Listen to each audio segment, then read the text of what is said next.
मैं अपने महेश्वर शिव गुरु के चरणों में प्रणाम करती हूँ, मेरा प्रणाम स्वीकार हो। साहब भैया और दीदी के चरणों में प्रणाम करती हूँ, मेरा प्रणाम स्वीकार हो। इस चर्चा स्थल पर बैठे सभी भैया बहनों के चरणों में प्रणाम करती हूँ, मेरा प्रणाम स्वीकार हो। साहब भैया ने 3 सूत्र दिए हैं, पहले में दया, दूसरे में चर्चा, तीसरे में नमः शिवाय द्वारा प्रणाम करना। तो पहले दया। हे शिव, आप मेरे गुरु हैं, मैं आपकी शिष्या हूँ, मुझ शिष्या पे दया कर दीजिए।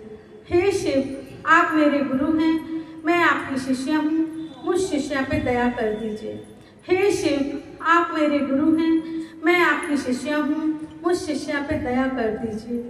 इतनी दया कीजिए कि मेरा मन समझे कि आप मेरे गुरु हैं।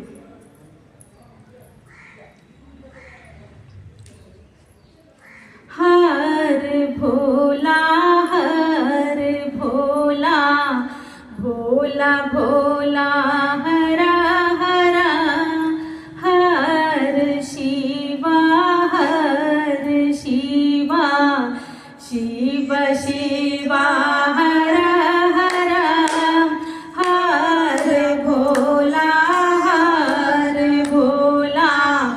भोला भोला हरा हरा, हर शिवा शिव शिवा हरा हरा, हर भोला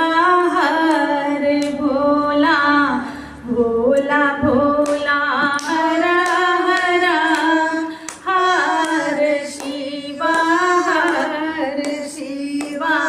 शिव शिवा हरा हरा, हर भोला भोला भोला हरा हरा, हर शिवा शिव शिवा